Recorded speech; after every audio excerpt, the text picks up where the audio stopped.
ज्याचे भाग्य चांगलं असेल त्याला आमच्या नामाचा छंद लागेल आणि त्याच्या मुखात सतत नाम जप असेल. आमच्या नामाची गोडी निर्माण होईल.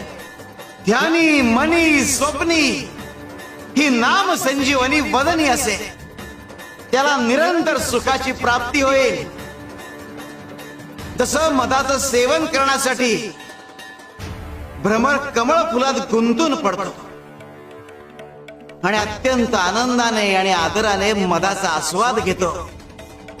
आमच्या भक्ताचे मन आमच्या नामाचे ध्यान लागून उच्च पातळीवर स्थिर होते.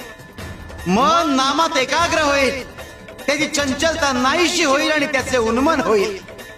अरे नामस्मरण हेच प्रपंच व परमार्थ साधनाचे साधन आहे. शिवाय शंकर.